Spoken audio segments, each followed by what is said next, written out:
All right. Thank you all for joining tonight for the Thursday Thoughts talk. So we're probably going to have a few people trickle in, but I wanted to introduce Jeff Stevens. He has 14 years of experience in the industry, and he really had a digital media project management background that became social. So I think that's so interesting. He's a very seasoned storyteller, especially in social, with more than a decade of experience in leadership, social media, and brand marketing for news and digital media organizations. And previously, he managed the daily voice of companies like Comedy Central, A+, that was founded by Ashton Kutcher, Clarity Money, which was acquired by Goldman Sachs, HuffPost, and The Penny Hoarder, where we actually met, and he was my boss. So it's kind of like we're getting the band back together. Madison put in the chat that she said go Hawks. So you did see his bio. He loves the Seattle Seahawks. And he also loves his French bulldog, Olive. Olive is so cute, and maybe she can make an appearance. But Jeff, if you just want to introduce yourself, who you are, what you do, and a little bit of your background that I didn't mention. Yeah, absolutely. Thank you guys for taking the time tonight to check this thing out. I know Christy is a great teacher. From my experience with Christy, she always inspires me to do my best work. And so I'm excited to be here. Certainly for me, I started my career in social media at Comedy Central. We'll get into all of that. But I definitely worked for large organizations, but also small startups, social media. And every organization, you have to really show your impact, be able to show results really quickly, and tell the brand story in the best way possible. And we'll get on to all of that tonight. Awesome. So let's kick it off with the first question. So social media, when people think about it, they're like, oh, it's been around for so long, but really it hasn't. It started in the early 2000s with platforms like Friendster and MySpace. Oh, MySpace. And it didn't become mainstream until the Facebook, which was the original name of Facebook, and then YouTube, which started in 2005. So you were working for Comedy Central during that time. So when did you start to see the shift in how people connect from watching TV every night to becoming more social online? Yeah, definitely. And a little bit about my background. After college, I went to Syracuse University, and I was hitting the pavement doing a lot of New York freelance jobs in the design project management background. And then I landed my dream day job. I remember Gawker.com was hiring a digital homepage coordinator for ComedyCentral.com. This was back in 2007 when homepages were totally a different thing than they are now. Comedy Central really tasked me to manage the day-to-day priorities of the Comedy Central network and making sure that the homepage reflected on what's going on tonight on The Daily Show, whether that was Barack Obama on The Daily Show, South Park new episodes, making sure that had the latest and greatest information there. And certainly social media started to bubble up, and brands started to really capitalize on amplifying their brand presence and getting their presence out there with the like button. And this is when a lot of brands really just wanted to leverage a lot of these different social media platforms as a way to sort of gain some social credibility in the market. And also, for me, marketing was totally different than it is today. Back then, I was really tasked with driving people to the website so that they can watch full episodes of the Comedy Central, or to get more information of tuning in tonight and driving tune-in alerts. Soon I saw that social media, the shift in social media definitely was in around 2010, when I definitely saw there was a real need to engage with our fans. The term social engagement started to really bubble up. I didn't really know what that meant. For me, in all of my years of experience, I just sort of lead with my own intuition, and I'm driven by, if I'm working for a brand that I love, try to activate that on social media.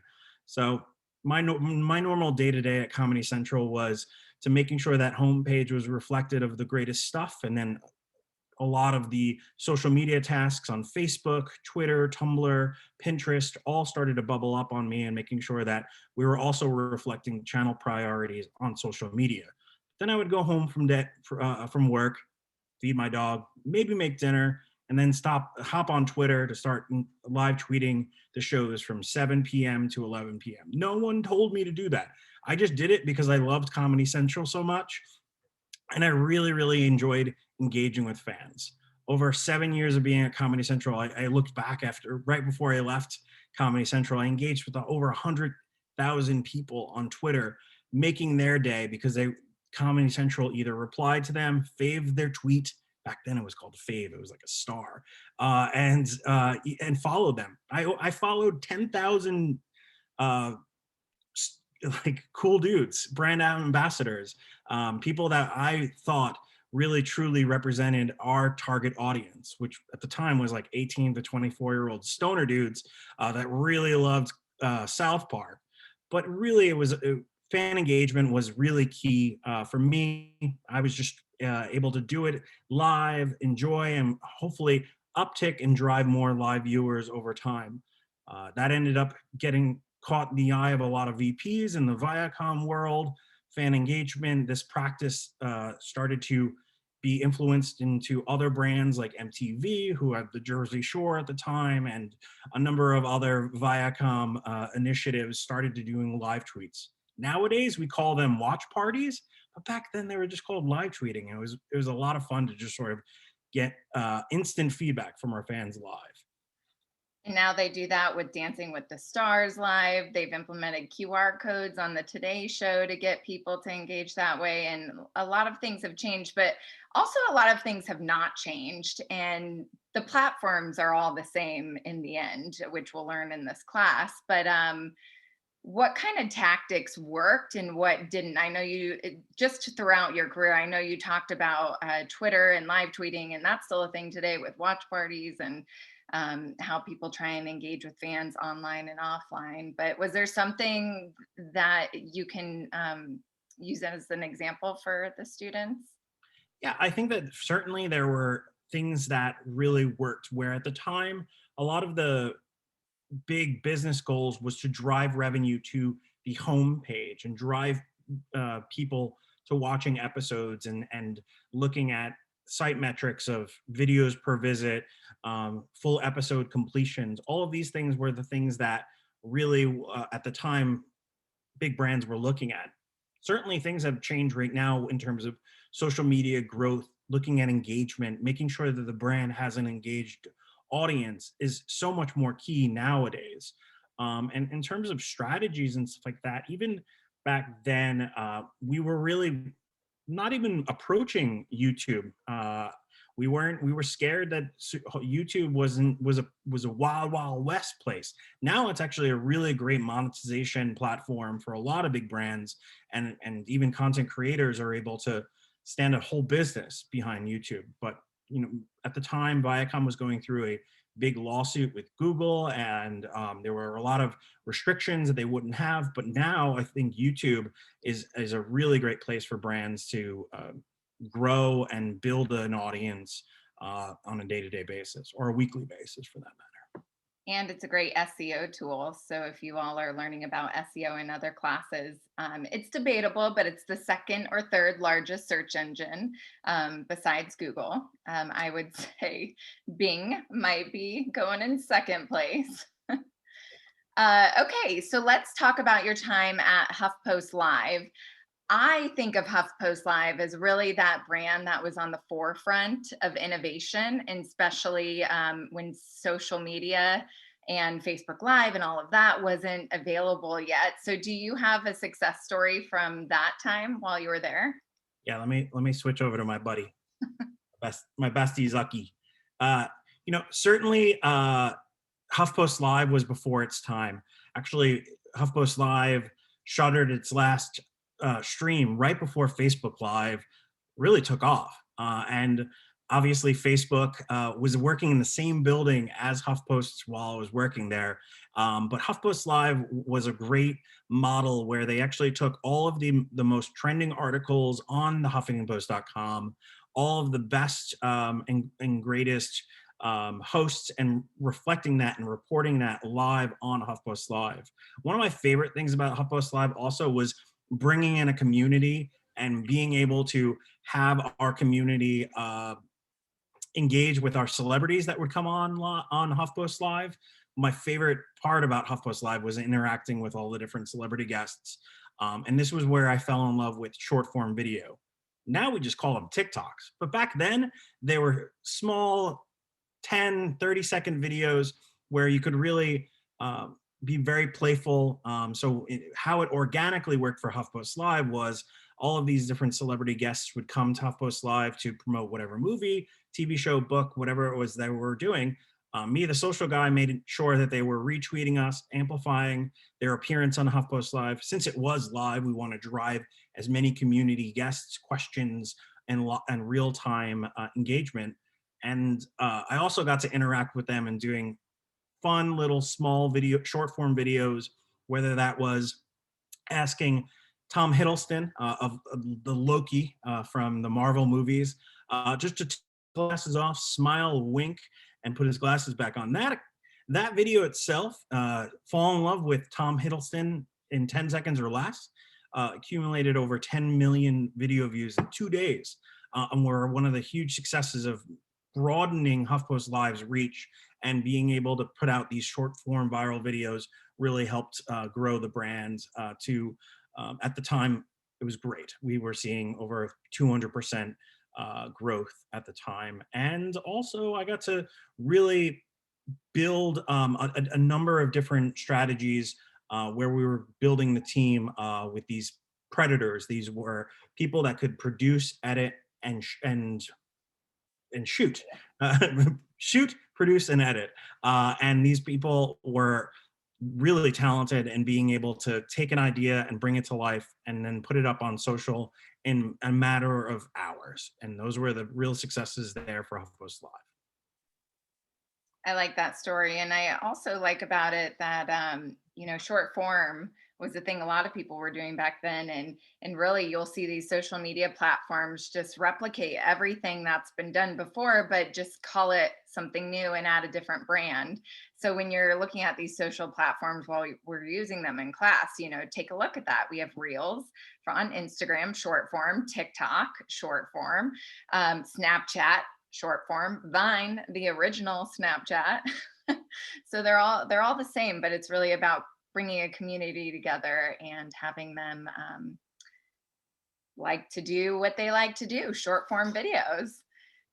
So you have a comedy background and improv background, and that's what I always liked about you, because you're really off the cuff, you're on your toes. So how did that help you throughout your career?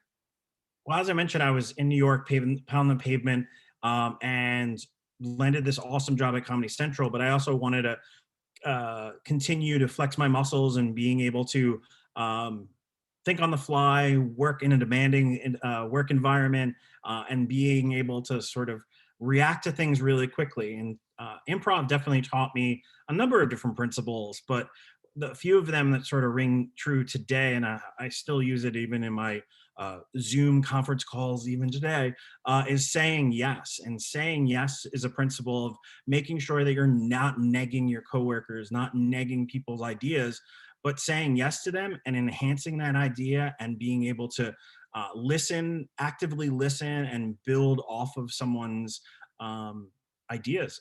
I'm an ideas guy, and I love when people also bring big ideas, small ideas, ways that we can work together and collaborate more. Another one would be following the fear. Not be willing to fail, be willing to not know where there's going to be an unknown, that we're not sure how we're going to reach this audience, how we're going to be tapping into their DNA, but being able to follow that fear, find ways to, if it doesn't work, find 3 other solutions that you can do to reattack that tactic and strategy and bring it back to life. Those are 2 things that stood out to me. But for me, I also thought that there is a real community in New York of improv performers, that are not looking to be on Comedy Central. They're just really willing to play with each other and do sketch comedy and be part of a really awesome community. I've heard the word community a lot, so we're learning that right now. Homophily, people are attracted to the same community. Uh, so the next question I have is, you're in personal finance now. You worked for an app called Clarity Money before you joined. Well, you were at the Penny Hoarder, then Clarity Money. But that app was acquired by Goldman Sachs. I know working for a public company like I am now has its pros and cons. And also, when you're on social media, there are a lot of things that you can and cannot do. So especially during the acquisition and then during the time you were there, what did you learn about social media and working for a public entity? Yeah, up to Clarity Money, I was working for and media and entertainment brands where we were able to do a lot of sweepstakes, live tweet with fans, not have to worry about our legal risk behind some of the day-to-day activities. As well as I took the job at Clarity to be challenged in my own experience, to sort of take all of my experience that I learned in these brands and bring it to Clarity Money, which was an app. And we were not trying to push people to watch a TV show that night or drive a full episode view. Just download an app, see your personal finances in a different perspective, and hopefully drive conversion. So that was the first time for me to learn a lot more about customer experience, customer acquisition, but also in being in finance, you're in a regulated environment where you have to make sure that you're checking the right boxes and making sure that you're vetting a lot of your content and your social ideas through the right funnels. And I learned that very quickly working through an acquisition with Goldman Sachs, that you can't do everything. They're not going to be willing to risk doing a cool dream vacation sweepstakes that with a hashtag dream vacay. Like there are a lot of processes and working with legal and compliance people who were my friends. They were very cool people. They went to concerts just like me, but they certainly there was a lot of brand reputational risk that needed to be vetted internally. And it took a lot longer than I was normally accustomed to, but it was definitely a gratifying and a learning experience for me to best take my brilliant ideas and make sure that they go through that proper funnel. And I can attest to your brilliant ideas. So we could just talk like a little bit about our days at the Penny Hoarder, because that was a unique proposition too, because we were sort of on the B2B side, but the B2C, working for clients to get people to download their stuff and people in our community to come to our content and download their stuff. So it was an interesting dynamic. And Facebook Live started, I think, like the week that I started at the Penny Hoarder. So what was it like to try a new idea and platform like Oh, that? at the Penny Hoard? Well, I mean, thanks to your background, you're great on camera. You're really engaging with live viewers, and it was just a dream come true to bring you on on the Penny Hoarders team, to being able to sort of take our written content and bring it to life through live video. And I think it was really gratifying the years that we were there, because we actually built a large community. It was around 2 million viewers when we started. It was at like 6 million by the time we ended out there. And that was due to the fact that we were listening, talking with our audience, bringing their wants and needs out there.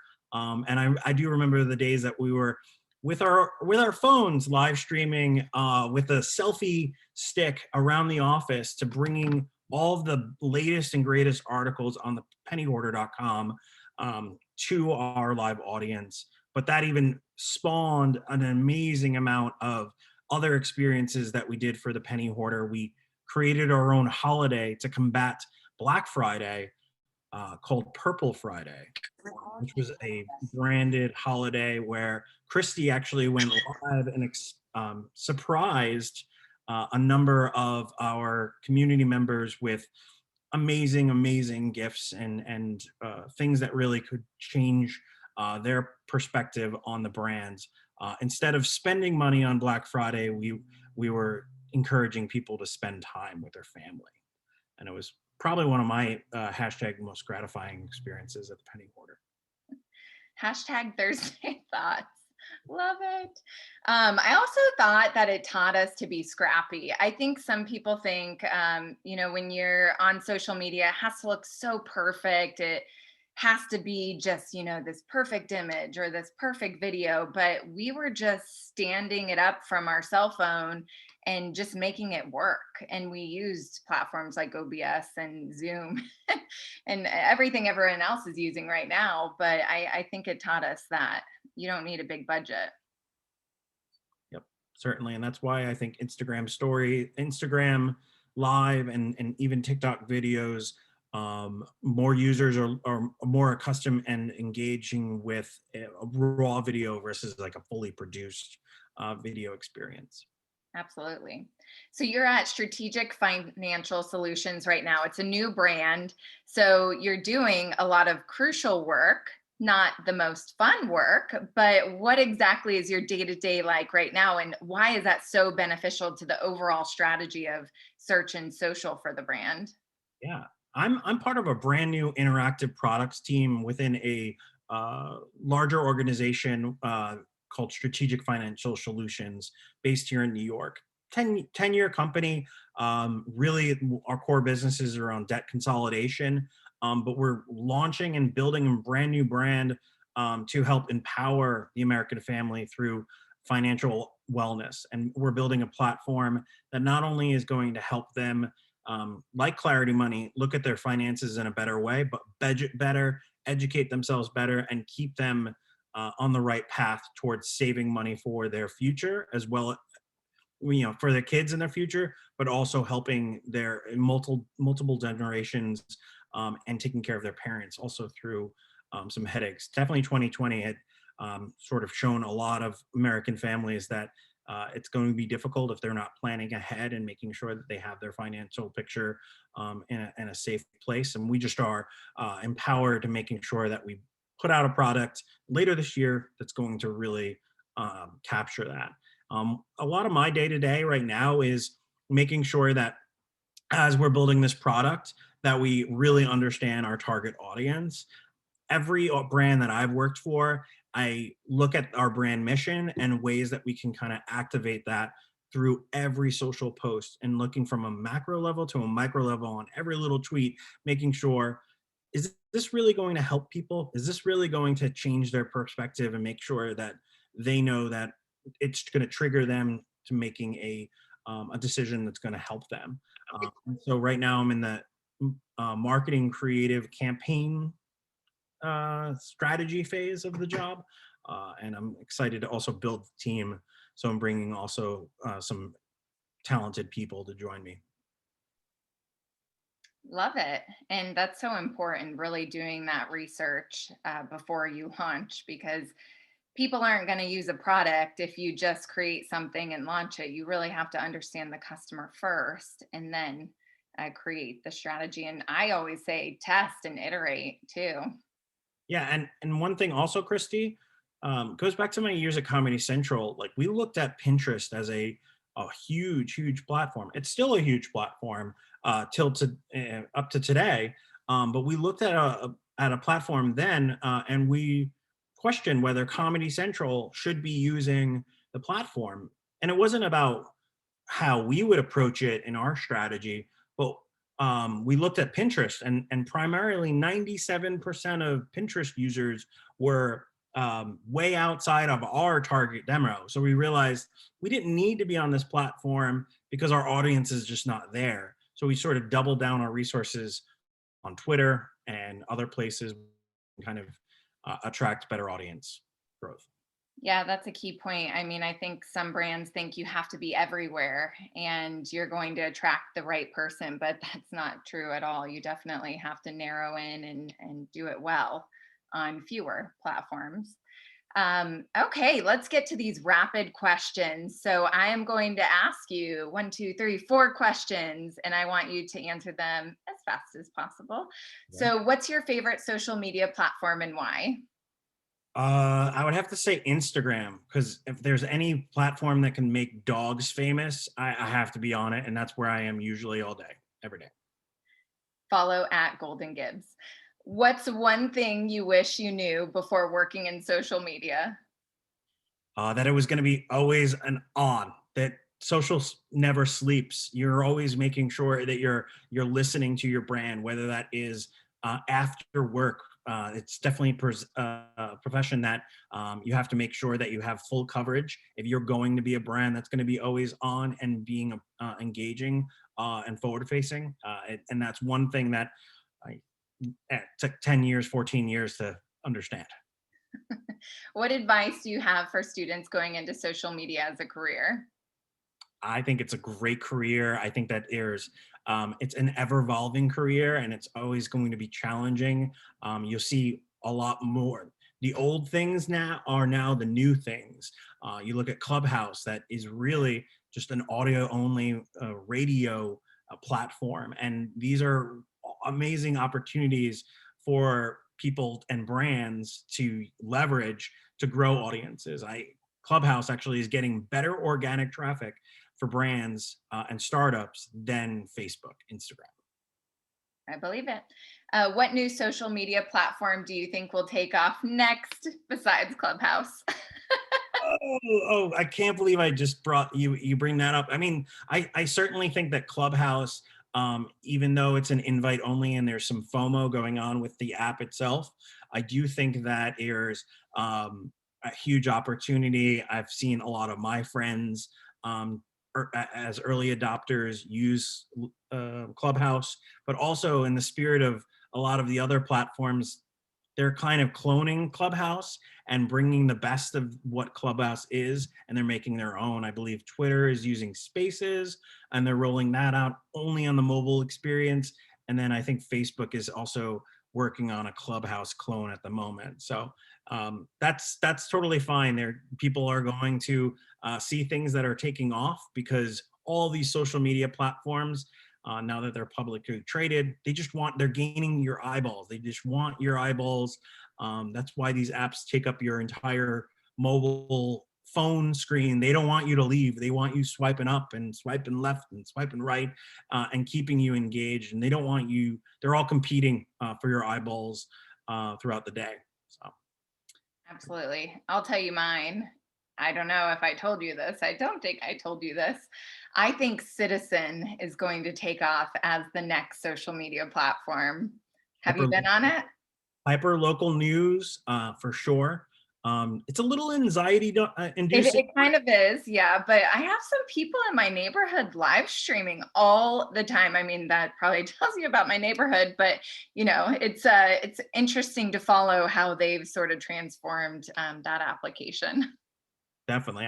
I live in Brooklyn and there's a lot of stabbings and a lot of like mysterious reports that I'm like, how is this happening in my neighborhood? Yeah, but you wouldn't have known about it prior to the app. So I think it's doing something for the good of the people. Definitely, definitely.